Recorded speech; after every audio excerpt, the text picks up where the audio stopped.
we are going to see what happens in an operation theater. So the next concept is going to be an operation theater and its protocols. Okay, just we are going to discuss about operation theater and its protocols. We are going to enter the operation theater and we are going to discuss everything about operation theater now. So in an operation theater, the most important role of a surgeon is to carefully do an operation and carefully send the patient home. So that in the era of so many court cases, negligence, etc., we should be very careful in patient safety. So in the patient safety, WHO has released a new edition now. The first edition of WHO protocol is the WHO protocol. First edition is we are going to discuss now WHO surgical safety list first edition. According to this first edition, we are going to shift the patient to operation theater, and in the operation theater, what is going to happen is discussed in this first edition, and it is a printed case sheet.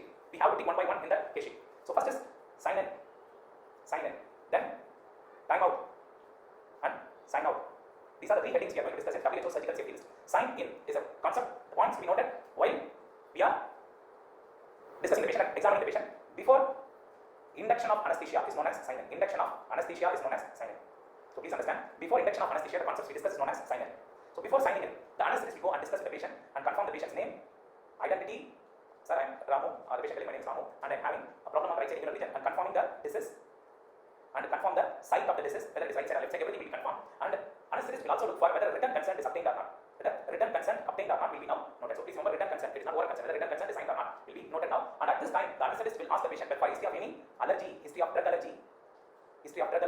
So this is the place where the anesthetist will ask for any previous surgery, and during previous surgery any complication happened, everything they will note before induction of anesthesia when the patient is awake, and any other associated diseases the patient have.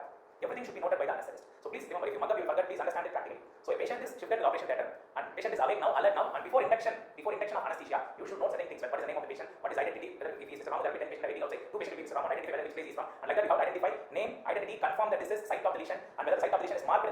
Usually the previous day night, surgeon or the junior resident will mark the site of hernia or site of operation to be done, and whether written consent is obtained. This is a repeat question. So written consent is obtained is noted in sign and ask for history of drug allergy and associated disease. Now the patient is shifted to the operation table. Please remember, now the patient is shifted to the operation table. Now the patient is lying on the table, and you have given anesthesia. Anesthesia is given. Now before making skin incision is known as timeout. Before skin incision is made. Before skin incision is made is known as timeout. Before making skin incision, ensure what? We should ensure the patient and the site of hernia, everything is correct by discussion between surgeon and anesthetist. Should examine and discuss with each other separately, and they should confirm the site and name of the patient, site of surgery and name of the patient. This is the best method to prevent operating wrong limb. So what is the best method to prevent operating a wrong side or a wrong limb is by examination of the surgeon and anesthetist separately. They should examine and note the problem. So some of the questions asking this is old question. How to prevent operating wrong limb?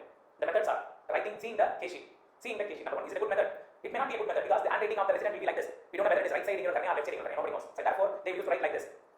What do you say, whether it is right side or left side hernia? So that is not ideal method. So by seeing the case sheet is not an ideal method. And look for site marked. The junior resident would have gone yesterday night at 10 o'clock and he would have marked wrongly and went on the left side because he was urgent for a movie to get booked. So that is also not a right method. Asking the patient himself, that is also not an ideal method. The patient will be in tension. So when you ask him which side, the patient will tell left side I don't have hernia. At the time immediately you think it is left side hernia. So some language problem, communication problem, that will be another mistake. So the best method to prevent operating wrong limb is surgeon, anesthetist examining and discussing separately. And then they should discuss the operative time, how long it will take, and any blood loss anticipated, everything they will discuss.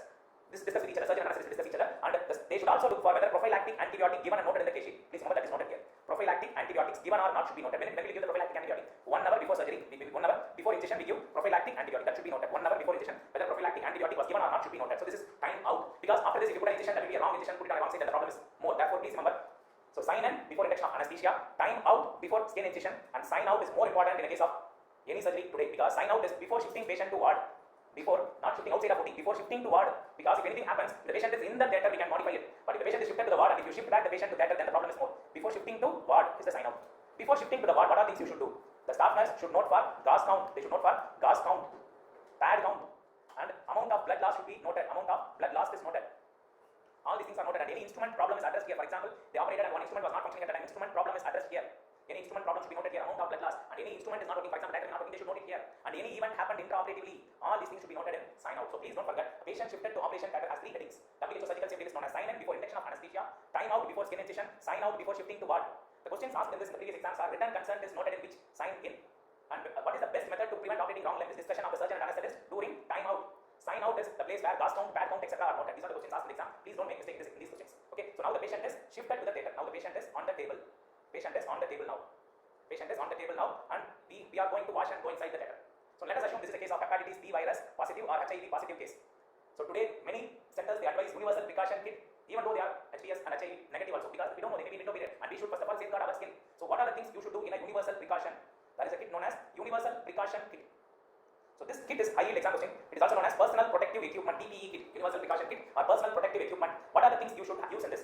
The important things to be used in this are, you should wear your boots, not slippers. You should wear your boots, so that if a sharp instrument falls down, it will not poke your legs. You should wear a fully covered boots for your leg. Then you should wear goggles or face shield. We should wear a face shield or a goggles. It should be fully covering eyes so that the blood will not spurt on your eyes or on your face. So goggles or face shield. Then we should wear a plastic apron, plastic gown, not a normal cloth like thing as I'm wearing now. It should be a plastic gown that should be worn above. Okay. Then I will be wearing a double glove. Please remember, I should wear a double gloves.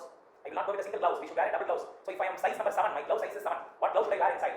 Inside it should be bigger glove. For example, inside I should wear 7.5 and outside I should wear 7 glove. This is how you should put a double glove. So face shield, plastic gown, boots, gloves. Okay. Then with all these things, we should be very careful in transporting sharp objects. All sharp objects should be transported only in this tray. This is kidney tray, for example, blade, handle, sharp needles, everything should be transported only through this kidney tray. So this is very important. Another in the personal protective equipment, I should have a kidney tray so that the instrument should not be transported from staff nurse to surgeon directly. And in such high risk cases, please remember the following points. These cases, usually what you do in your operation theatres, these type of high risk cases we used to put as a last case because they will be contaminating the theatre. That is a wrong thing. You should not put the contaminating type of cases as a last case. For example, if you see from morning I have done a thyroid and I have completed plus, and third case is going to be a hernia case with a HIV positive. And if I am going to take that case at 1:30, 2 o'clock, already I will be tired from morning. The entire thing will be tired and there is more chances of injury. So always prefer to take these cases, prefer to take high risk cases as first round. First round you have to take, and you just, even if it is better if you finish the case and close the theatre. And always avoid unnecessary personnel in the theatre. Avoid unnecessary persons.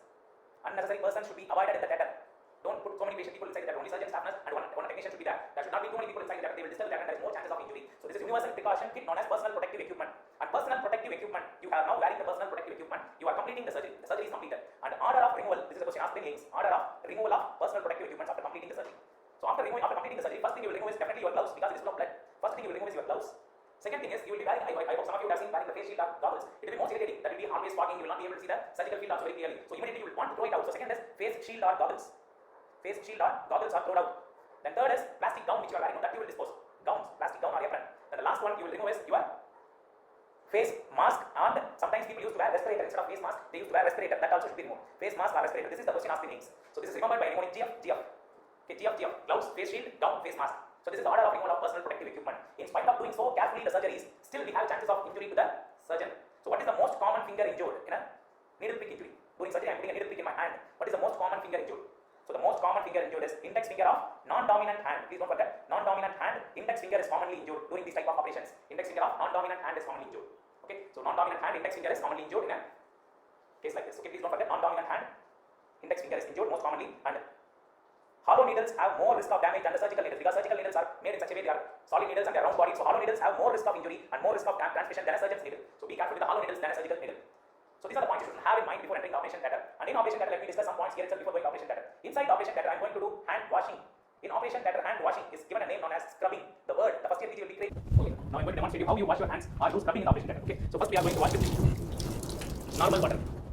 Now you see my hands very clearly. I have put the soap solution, and first I scrub on the palmar surface. First is on the palmar surface, then dorsal surface. Second, so first palmar surface, second dorsal surface. Then I put my hands into the interdigital fingers. Then in the tip, then thumb. So the order is palm, back of hand, then between the fingers and fingertips and thumb. So in this the grey areas where we don't properly wash are the inter-thumb areas. These areas we don't wash properly, and in webs we don't wash properly. So please remember you have to wash it and you have to put soap up to the elbow, up to one joint above. You have to wash and wash with water. So first I am finishing scrubbing with water. Then I will not touch anything. See my hand, I will be keeping my hand like this so that the dirty water will flow down. Then second solution is, you can note the povidone scrub solution. This is a povidone scrub solution. Povidone iodine we have to scrub on our hand like this. So same way, palmar surface, back side, finger digits and tip and thumb. Same pattern. You have to wash, leave it for a few minutes and then wash with sterile water. This is my sterile water flow. Distilled water is flowing, sterile water is flowing here. I am washing in a sterile water. This is not a sterile water, this is sterile water I am washing now. So after washing this, again I have to keep my hand like this. I will not touch anything, and we used to prefer using a sterilium solution. This is a sterilium solution. So this is sterilium solution which we use to finally mop up and we complete the scrub. So we have to keep our hands like this. We should not touch anything. We should keep moving like this to the operation theatre. Now we are entering the operation theatre. So please enter the operation theatre now. So for demonstration purpose, I have not put a cap and mask so that I could explain much better. So otherwise don't mistake me. I am not wearing a cap and mask. Don't criticize. So just entering the operation theatre now. Now we are going to discuss the commonly used surgical instruments in the operation theatre. Okay. So this is, what is it? The commonly used instrument which is used to hold the bowel in a soft way. This is known as Babcock forceps. The main purpose of this Babcock forceps is to hold the tissues very softly. Hold the tissues very softly. Like we hold appendix, we hold small bowel, all those structures with this Babcocks for holding very softly. And similarly, you can see this is a very sharp forceps. You can see the forceps is this forceps, Alice tissue forceps, is having so many teeth. When you hold it, it will even damage the tissues. It will damage the tissues. You can see the damage of the tissue will be there. So this should not be used for bowel. This should be used only for holding fascia and thick layers. So fascia and thick layers only should be held with this Alice tissue forceps. So please don't get confused with this. This is Babcocks. This is Alice. Okay. This is Alice. This is Babcocks. Okay, there is one more forceps which I don't have here, which will be having only one tooth in the tip like this. That is known as Cocker's forceps. Cocker's tissue forceps. So this is Babcocks, Alice. Okay, are you clear with these two? So now these are the two forceps used during surgery. This is toothed forceps and this is non-tooth forceps.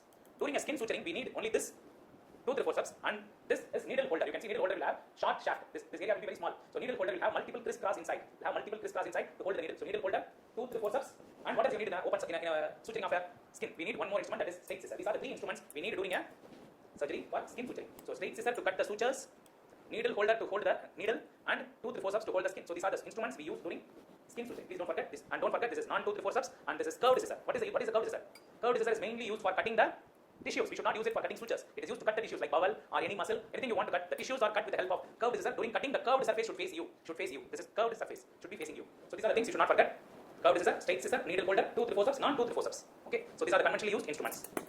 And now coming to the smaller instruments. So these are the very commonly used accessory instruments. This is straight artery forceps. This is curved artery forceps. This is curved artery forceps, and this is straight artery forceps. Don't forget, it is also used to hold the bleeding. If there is a bleeding, we put the clip like this and leave the bleeding vessel like this, and we apply diathermy on this. This is used for holding the bleeding. So this is curved artery forceps. Straight artery forceps is used to hold the tissues like this. It is used to hold the tissues like this. So curved artery and straight artery forceps. And you all know very well what is this. This is used by the ward manager or the theatre manager. They used to take instruments in a sterile way using this. What is this? This is Cheadle forceps. Cheadle forceps used to take instrument in a sterile way like this. From the, for example, if you want to take an instrument, we take like this without touching it. So from a sterile place, we can take it like this. This is a Cheadle forceps to hold and take the instruments. Okay. So now we are going to discuss about the retractors. Retractors used in surgery. This is, if you go to the exam without knowing the name of this, it is very risky. This is Langenbach's retractor. Langenbach's retractor used to hold the tissues when we are operating hernia or any small surgeries. We retract the tissues like this, known as Langenbach's retractor. So Langenbach's retractor. There is another retractor I will show you in the image, which will be having two blades on this side. The Langenbach side blade one side, and we'll have another two blade like this on the other side, which is used to hold the tissue like this, So that is known as Czerny retractor. This is Langenbach's, and we have Czerny, which is having two ends. This is two blade on the opposite side. Czerny and Langenbach are the two commonly used small retractors. Can you tell me what is the name of this retractor? What is this?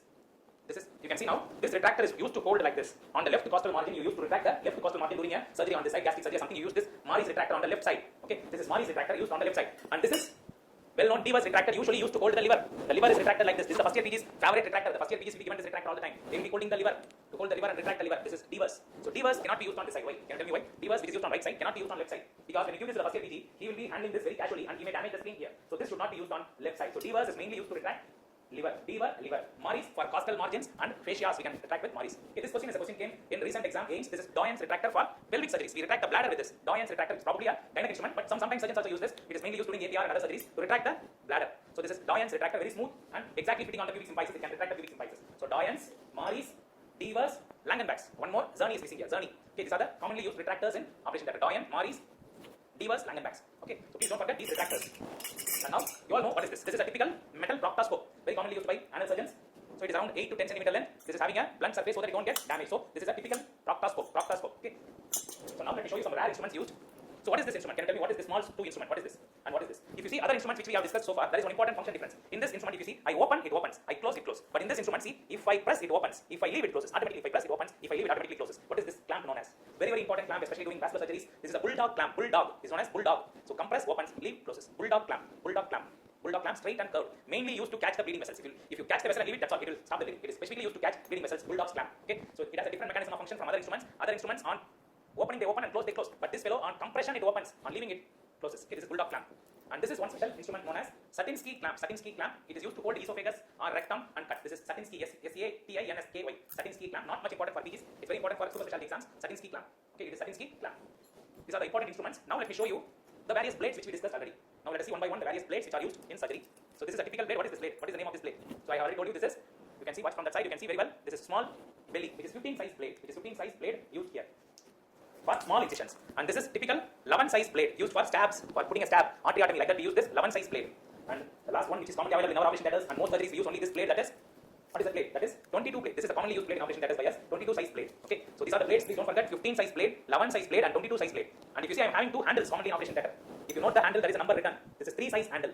3 size handle is used for 15 blades. Please don't forget 3 size handle is used for 15 blades. You can see 15 blades fixed. And similarly, 3 size handle is also used for 11 blade also. You can use it for 11 blade also. So you can see the 11 blade also we use 3 size handle. So 3 size handle is for these two smaller blades. And this is 4 size handle. This is known as BP handle. BP handle. This is 4 size blade and used for 22 size blades. We use this handle. Okay. 4 size is used for 22 size. So 4 blade handle and 3 size. You can note the number 3, 4. 3 is for 11 blade and 15 blade. And 4 is for 22 blade. Please don't forget these handles and blades. Okay, these are the handles and blades we use in operation theatre commonly. So please don't forget these blades. Let me keep it safe. These are the handles and blades used. These are the handles to be used. These are the handles to be used in operation theatres. And these are the cannulas we have in theatre. So already we have discussed what is the biggest cannula. 16 gauge size cannula known as Gray Ventlan. This is Gray Ventlan 16. This is Green Ventlan 18. This is pink 20.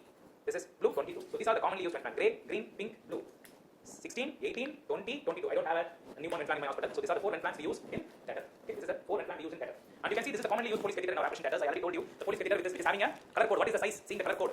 So seeing the color code, we can see 16 French. We cannot ask your staff nurse to go and bring 16 French. They will be searching for the number. So that therefore we can tell them bring a orange coded police catheter.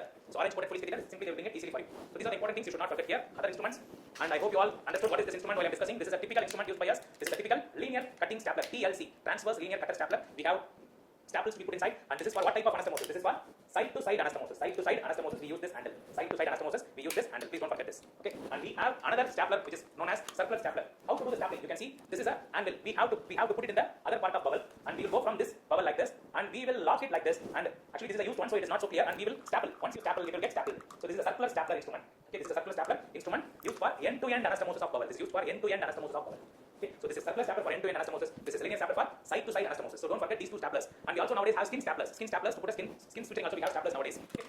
Now let me show you some important drains. Some important drains you should know. This is one of the only drain we have. Though the examiners ask different type of drain, most of us have this drain only. So you can see from the image, this is a drain. This is Romovac vacuum suction drain. So this will compress. Once you compress it, it will suck the fluid. It is a Romovac suction drain.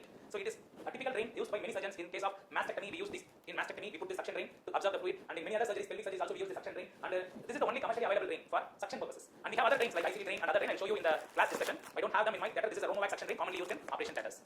So now we are going to discuss an important instrument which is asked regularly in exam from Billion Love, that is diathermy. So this is a diathermy machine. Okay, this is a diathermy machine. And what are the components of this machine you are going to see now? So this diathermy machine is working based on electric energy. You can see it is connected to electricity. So electric energy is coming to this machine, and this machine is going to convert the electrical energy. The electrical energy is passing through this probe. It's going to pass through this probe. And let us assume this is the patient lying on the examination as an operating table. And this is the typical monopolar diathermy. You can see from the machine I have taken a current, and I'm going to pass the current on this patient like this. I'm going to cut the patient like this or coagulate. So these are the two buttons in this monopolar diathermy. Yellow is for cutting. Yellow is for cutting. Blue is for coagulation. Yellow, when you press that yellow button, the current will be continuous waveform will be there. The waveform will be continuous. Continuously the current will be cutting. We don't have coagulation property. On a cutting tissue, yellow button is being pressed, it will have continuous waveform. And when I press the blue button, it will have continuous with intermittent. Continuous intermittent, like that it will have a changing of waveform. It won't be continuous like a cutting. So continuous waveform is seen in cutting. And in coagulation we have intermittent waveforms. Therefore the tissues will be coagulated with this.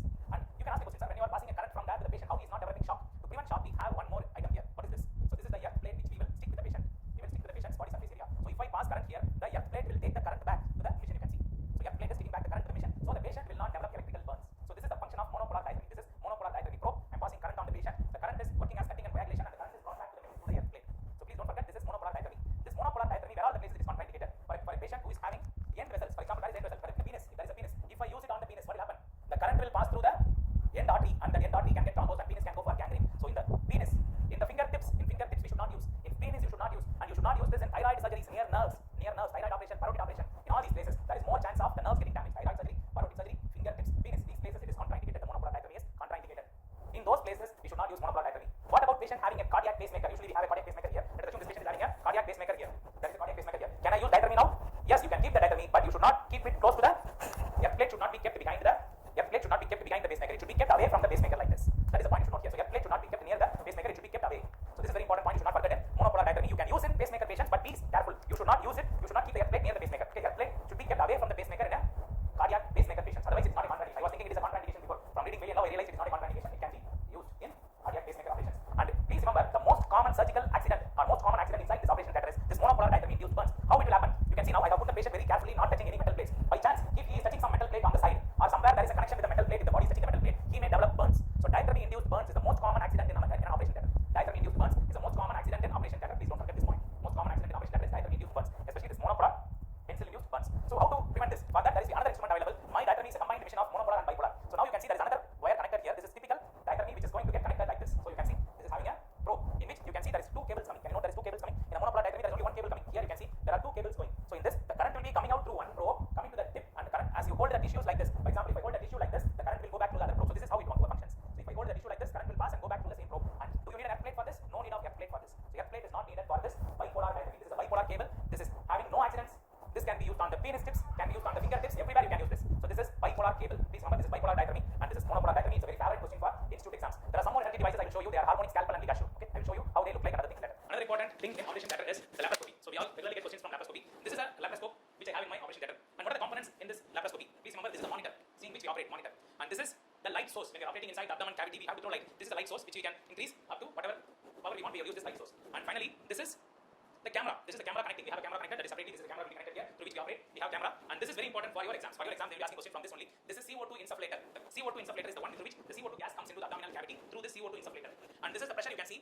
We have to maximum set the pressure up to how many millimeters? We have to set it for 15 millimeters is the maximum pressure you set. We have to set it up to only 15 millimeters mercury. So in our patients, sometimes in the paralytic surgery they will even increase, but for general operations, the pressure set is from 15 to 12. Is the pressure set. And this is the flow which is going into the abdomen cavity. Flow per minute will be shown by this. It is the complete laparoscopy machine made up of 4 components: monitor, light source, camera, and gas insufflator. Okay. And now let me discuss 2 important instruments to be used in the laparoscopy gas insufflation. The first step in laparoscopy is to insufflate CO2 into the abdomen. So let us assume this is abdomen. To insufflate CO2, I will use 2 methods. One is closed method. You can see this is having a sharp needle now. Once I leave it, it is becoming blunt. It is a valve. It is a valve. So if you see, if I want to put gas, I will put this blindly. This is put inside blindly. You may worry, sir, will it injure the bubble inside? No, it won't injure because once it enters into the abdomen, it will become blind. So this is known as, what needle is this? This question is asked in AIMS 2019. What is the name of this needle? This is Beery's needle. Please don't forget, Beery's needle with the self-retaining valve is there. This is known as Beery's needle. Okay. And similarly, there is another instrument in which we open the abdomen, make a small incision, and under vision we put the cannula inside like this. This is known as Hassan cannula. Actually, this is not a typical Hassan cannula. Under vision we directly put the port inside. After opening the peritoneum, we directly enter into the petrol cavity like this. So this is Hassan cannula. So Hassan cannula, I will show you the typical Hassan cannula. So this is open technique. We put a direct port inside, and this is Beery's needle. We put it inside. So don't forget Beery's needle, Hassan cannula. These 2 instruments you should not forget. Okay. So please don't forget these 2 instruments. Just now we said the operation theatre and you have seen most of the instruments. Let me show those as images now. So please understand this machine I'm using here. This is a monopolar diagram. You can see I'm cutting and coagulating with this machine. So this is a typical machine in which electrical energy is converted to heat energy. You can see this is connected here.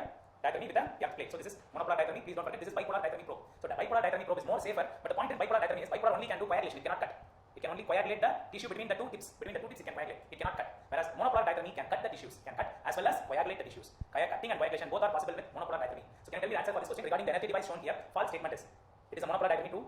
It is contraindicated in circumcision true. Safer on patients with pacemakers is wrong. It is not so safe. It should be used very carefully.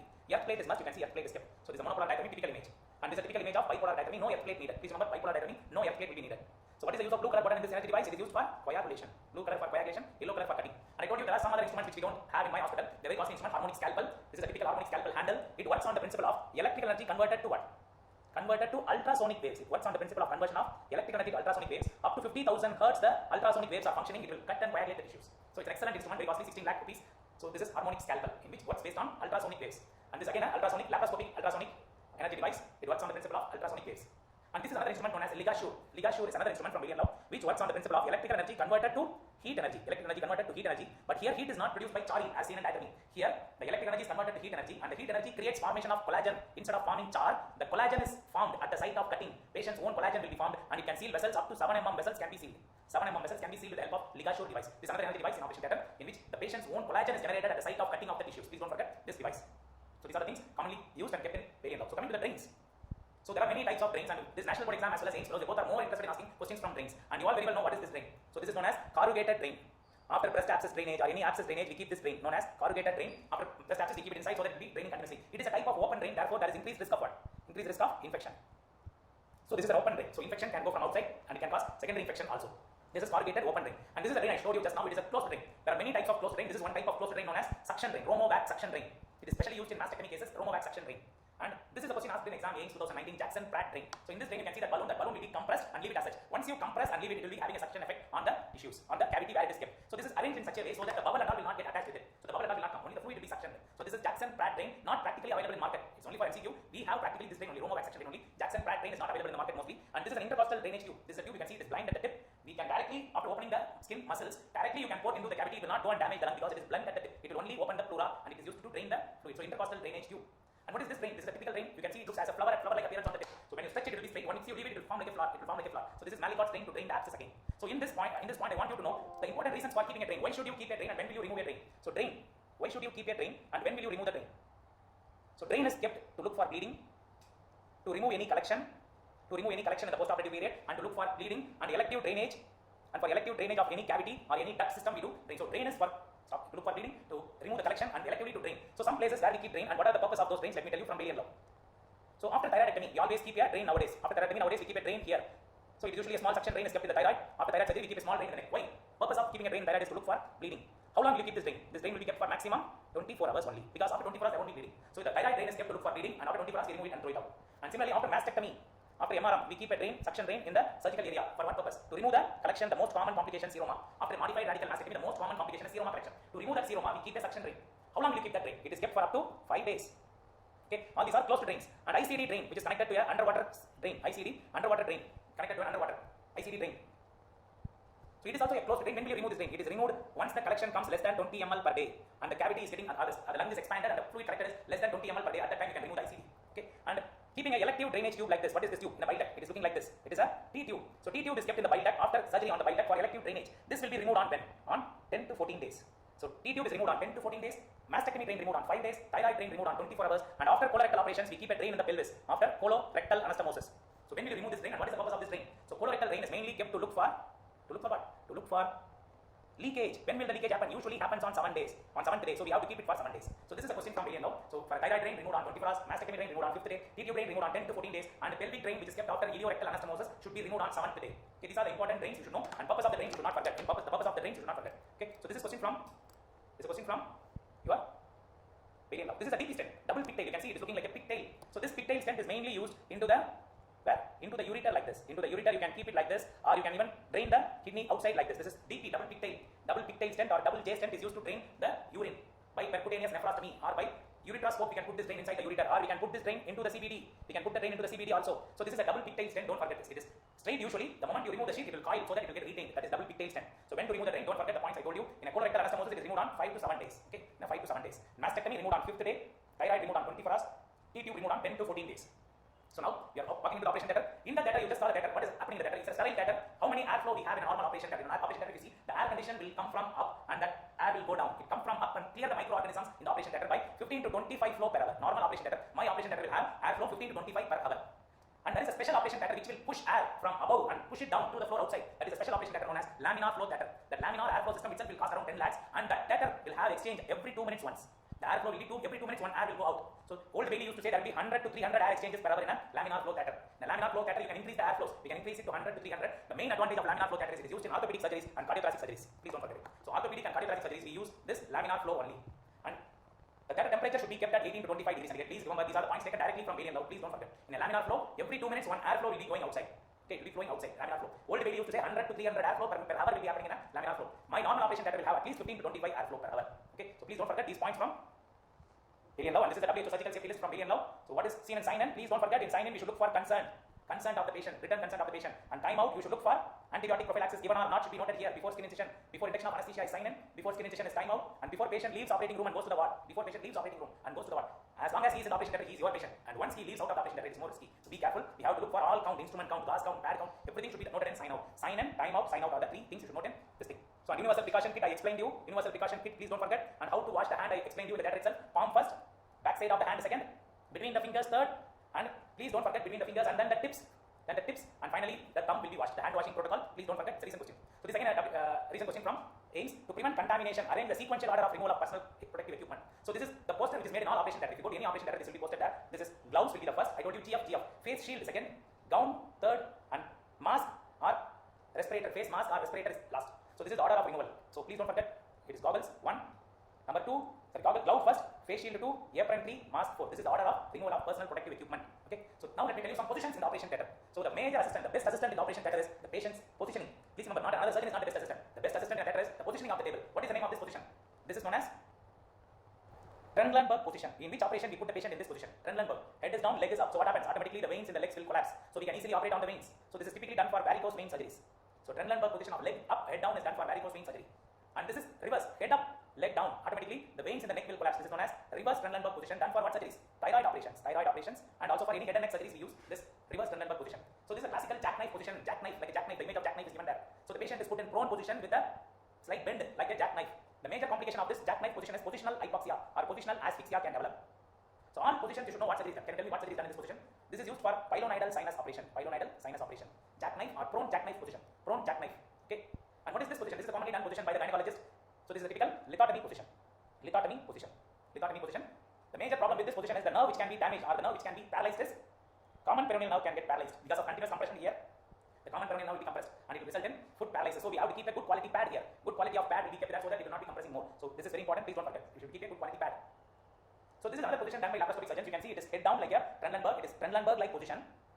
Plus also what is there in the leg side? The leg is split plus leg split position. What is this position known as? So this is a super specialty question. Maybe asked for PG. This is known as Liard-Davies position. Liard-Davies position. Okay, Liard-Davies position. Okay, Liard-Davies position is a laparoscopic position. One surgeon can stand between the 2 legs. It is mainly used in laparoscopy, Liard-Davis position. Laparoscopic surgeries for creating space for the assistant to stand, we use this position, Liard-Davis position. And you all know what is this position? This is nearly sitting position in which we operate what surgery? Neurosurgery. Patient will be operated in a sitting position for neurosurgery. We use this position. Okay. So neurosurgery, this is around sitting position. We operate neurosurgery. The major problem with this position is the veins can get opened, air can enter the heart, known as air embolism can happen in this position. The dangerous of this position is air embolism. So these are the instruments we just now discussed. I'll show you the instrument. The instrument shown here is what? It is Wieris needle used for closed technique of laparoscopy. Just now we saw the instrument in the theater. And this is the Wieris needle being used. See the instrument being used in a patient. I'm putting it blindly inside the peritoneal cavity. I don't know what is that inside, and I'm now connecting it. Before connecting the CO2, I'm just checking whether this is the peritoneal cavity by aspirating and checking it with the syringe. Air is coming, so it is in the position. I'm dropping water. Water is going inside, so it is in the peritoneal cavity. Now I'm connecting to the gas. Now I'm connecting to the gas and lifting the abdomen, and the pressure is maintained at 12 to 15 millimeters mercury. I will push gas, CO2 gas inside. And this is the instrument I told you, which I'm not having, which will be looking similar to my instrument, known as Hassan cannula. Known as Hassan cannula. Please don't forget, this is Hassan cannula to create pneumoperitoneum by open method. It is used to create pneumoperitoneum by open method. And now let me discuss some important complications in laparoscopy, which I cannot show you in the data now, therefore I'm shipping here. So now we are going to do laparoscopy for a patient. Okay, this is a patient lying on the operating table. Okay, so this is diaphragm. So this is the abdominal cavity. This is the peritoneal cavity which we are going to put gas and insufflate and do laparoscopic surgery. So the first port I am going to put into the abdominal cavity is known as what? The first port I will be putting inside. The trocar. First trocar I am putting is primary cannula, which is usually done without vision. We put the primary cannula without our knowledge. Now there are optical trocars come, but that is not essential for you. Please remember, primary cannula is a cannula which is blindly inserted in the abdominal cavity. So this therefore can have many complications, like bowel can be perforated, or blood vessel can be injured, or you can injure the bladder, or you can injure the stomach. Gastric perforation can happen, or you can injure the mesentery, or you can injure the inferior epigastric artery or superior epigastric artery. So superior epigastric artery and inferior epigastric artery are more commonly injured in secondary cannula insertions. But if you put a primary cannula insert little laterally, you can injure the arteries, diaphragm injury. You can injure the diaphragm. All these are primary cannula injuries. And you can injure the major blood vessel like aorta or IVC can be injured. These are the dangerous. So putting a primary cannula is dangerous. After putting primary cannula, usually we put the camera inside. Primary cannula is put, we put a camera inside. Hereafter we put every port under vision. So those ports which are put under vision are known as secondary cannula. So the major injury in secondary cannula is blood vessels in the abdominal wall. Blood vessels in the abdominal wall like inferior epigastric artery or superior epigastric artery can be ported. Otherwise there is not much injuries like bowel injury, bladder injury, and all will not happen in a secondary cannula because we insert the secondary cannula under vision. So secondary cannula is inserted under vision. Please don't forget this. And now gas is insufflated, CO2 is inside, and surgery is going on. While surgery is going on, there is one interesting complication from Millienda which can happen. This is a metal trocar which is there inside. Now let us assume this is a bowel closely lying near the metal trocar.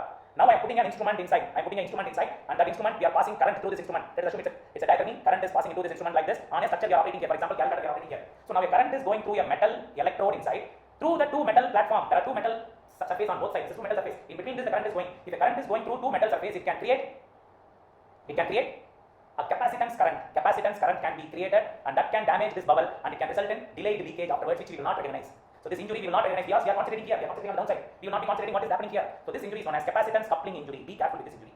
So capacitance coupling injury can happen if a current passes between two metal electrodes through a metal electrode is known as capacitance coupling injury. So delayed complications. These are all intra complications. Delayed complications of this laparoscopy are after surgery. The patient shifted to the ward. Patient will complain of shoulder pain. Why there is a shoulder pain following a laparoscopy?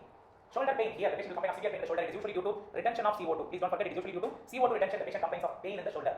So the moment you give paracetamol, they will get subsided within 48 hours. They will be normal because CO2 is easily absorbable. So it automatically gets absorbed. So wait for 48 hours, it will be absorbed. So no need to worry about CO2 retention. Just give them tablet paracetamol. That's enough. What is a dangerous complication intra-op? Can you tell me what is a dangerous intra-op complication? While surgery is going on, this is one dangerous complication which can happen. That is air embolism. Some vein or something opened during laparoscopy. The CO2 gas, actually not, it should not be said as air embolism. It should be said as CO2 embolism. The CO2 will enter the heart. So there will be sudden hypoxia happening. Immediately put the patient in what position? Head down position. Put the patient in the operation table in head down position. If you put the table in head down position, the CO2 air will go into the base of the ventricle. So therefore we can wait for some time. Unlike air embolism, we will not aspirate also. Since it is CO2, it will be rapidly absorbable. You wait for some time and stop the CO2 flow. Automatically the patient will recover. This is CO2. Air embolism is one of the dangerous complications which can happen in laparoscopy. Okay, these are the various complications in laparoscopy. And there are new methods of laparoscopy like SILS. What is SILS? SILS. For example, in a laparoscopy, we put one port here, two other ports somewhere for operations. So, but in SILS, we don't use multiple ports. In a single port, we put a trocar which is containing multiple holes. That is why known as single incision laparoscopic surgery. Single incision laparoscopic surgery. The name is known as single incision laparoscopic surgery. It is only one port having multiple holes. The major disadvantage is there is more chance of hernia. More chance of port side hernia can happen in this. More chance of port side hernia can happen in SILS. So the other one which we use is HALS. What is HALS? Hand assisted laparoscopic surgery. Apart from putting ports, we also put one hand inside like this. During laparoscopy, we also put a hand inside to push the tissue, retract the tissue like that. That is known as hand assisted laparoscopic surgery, mainly used for colon surgeries and spleen surgeries. We use HALS. And there is a new surgery which is upcoming known as NOTES. What is NOTES? Natural orifice transluminal endoscopic surgery. Natural orifice transluminal endoscopic surgery is known as NOTES. So the surgery which is done is natural orifice transluminal endoscopic surgery. Is a surgery done for patients. No, natural orifice. What is natural orifice? We go through the mouth, enter the stomach, perforate the stomach, and go inside and remove the appendix through the mouth. Or go through the vagina, open the vagina, go inside the cavity, remove the appendix through the vagina, or remove the gallbladder through the vagina, or remove the gallbladder through the rectum. So through the natural orifices, vaginal orifice, rectal orifice, or oral. So these are the ways he removed the organ. There is no incision seen on the abdomen at all. This is upcoming surgery, natural orifice, transluminal endoscopic surgery. But all these surgeries are now getting replaced by a new surgery known as robotic surgery. This is the latest advance, this robotic surgery. And the robot what we have in practice is Da Vinci robot is a robot which has obtained patency for next few years. So it is very costly robot, Da Vinci robot. It is made up of the following. So the robotic arms, these are the robotic arms, and this is the robotic mission. So this is a robotic mission with its arms, with its control, multiple arms which can go in any direction. This is robotic arms, and this is controlled from a console by a surgeon sitting away. This is through a console with a joystick-like instruments. Everything is there. So this is a surgeon who is operating from a distance away from the robot, and there will be one more assistant standing here on a patient. He will just put the instruments inside. He will dock the instruments.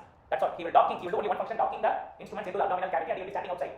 So this is the robotic surgery. The major advantages of the robotic surgery are: number one, you can operate even if you are going to die in a few weeks, very old and having tremors also you can operate because this robot eliminates tremors. So robot will eliminate the tremors. So there will be no tremor at all. The robots will eliminate the tremors. So you can operate it even when you are very old and you are unable to stand for long period of time. Also you can operate, eliminates the tremors. And very important, it has multi-directional movement. For example, if I do laparoscopy, I can do only like this movements, like this only the movements. But robot can go like this, can see up or see from behind also. So it has multi-directional movement.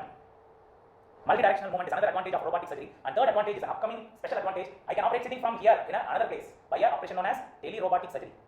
So that is tele-robotic surgery. So it eliminates the tremors, multi-directional movement is available, and I can operate from a very far away, from a different city I can operate. So these are the advantages of robotic surgery. And once the patency of Da Vinci robot is gone, you will be getting the robots at lower rate. And so please remember the robotic surgery, the major advantages. So robotic surgery will be available very cheaper at future once the Da Vinci patency goes down. Okay, so that is one robotic surgery. And what is this surgery known as PATS?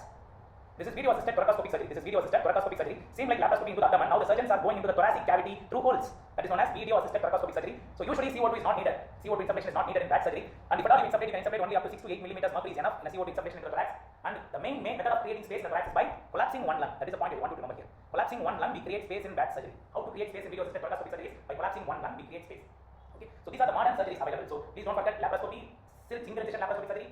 Then came hand assisted laparoscopic surgery, robotic surgery, video assisted thoracoscopic surgery, are various types of surgeries available. Please don't forget these types of robotic surgeries and other surgeries. So now, so this is the capacitance coupling injury I told you, which happens in laparoscopy. Please observe this picture. An instrument is going between the two metal electrodes. It can damage the bubble nearby. This is capacitance coupling injury, very dangerous injury. The patient will present you with a delayed bleed. So what is the name of this retractor? Just now we saw these things. This is Devers. So this is Morris retractor to retract on the left subcostal region to avoid spinning injury. Okay, Morris. This is a Langenbach's retractor, which I showed you. This is a retractor I didn't show you in the data. This is a Zernig's retractor having a two blade on one side and the one blade on the other side. This is Zernig's retractor. These two hooks help us to take suture between the hooks. We can take suture between the two hooks. This is Desjardins forceps. I will be discussing this forceps again in gastric biliary surgeries. This is used to remove the stones. Desjardins stone removal forceps. This is known as Desjardins stone removal forceps. So this is a liver biopsy needle known as Wim Silverman liver biopsy needle. So once you enter the liver and poke it, the tissue gets collected between these two blades in the needle. Two blades in the needle. The tissue of liver will be collected here. So this is Wim Silverman's liver biopsy needle. So this is a typical Alice forceps. And this is the one which I told you, which will have only one sharp blade, which will hold only one sharp tooth that will hold the tissues, known as coccus. So this is Babcock's soft tissue forceps, Babcock's. And this is a soft occlusion clamp, bubble occlusion clamp, soft clamp. Okay, soft occlusion clamp of Peyer's. Peyer's soft occlusion clamp of bubble. And this is a nose operation going on, natural orifice, transluminal endoscopic surgery. This is video assisted thoracoscopic surgery. So please don't forget, this is Wim Silverman needle. The tissue gets collected between the two blades here. This is Wim Silverman needle. Liver biopsy needle. Okay, this is Alice tissue forceps, which will hold the tissue very tightly. And this is Coccus tissue forceps, which is hold with one strong tooth to hold the tissue, Coccus tissue forceps. This is a well-known Babcock's forceps, which I showed you in the data. This is Peyer's occlusion clamp, bubble occlusion clamp. Peyer's bubble occlusion clamp, soft occlusion clamp of bubble. This is natural orifice, transluminal endoscopic surgery image. This is video assisted thoracoscopic surgery image. This is single incision laparoscopic surgery image. So these are all image questions you can get. What is the name of the surgery shown here like that? So this is hand assisted laparoscopic surgery image. So this is the robot which I told you. This robot is known as Da Vinci robot. The latest robotic system we are having is Da Vinci robotic system. And this is the Da Vinci robot. The surgeon is sitting in a console and operating from here. This is a docking surgeon. He will just dock the instrument into the patient and he will be standing from far away. Da Vinci robot. So let us discuss the questions from this. Not a part of personal protective kit. Which is not a part of personal protective equipment. Lab coat is not a part of personal protective equipment. So Carroll's triangle, this type of Carroll's triangle is used in vascular type of anastomosis. I told you we make it like a triangle before suturing. This is Carroll's anastomosis is used in vascular anastomosis. So the strongest layer in the bubble is what? The strongest layer in the bubble is submucosa. Please don't forget this. So the strongest layer is submucosa. Provided intestinal anastomosis provided by submucosal repair. Intra-abdominal pressure during laparoscopy should be set between, I showed you just now, it is between 10 to 15 millimeters mercury. Shoulder pain post laparoscopy is due to, it is due to CO2 retention, nothing to worry, just give them paracetamol, the pain will resolve in 48 hours. Okay, so this is a high image question, expected MCQ. You can see this is the larger mouth and this is smaller mouth, so we have made a cut. What is the name of this cut? Please don't forget, this is Tittle cut during bubble anastomosis, Tittle cut. Okay, so this completes the operation theatre protocols.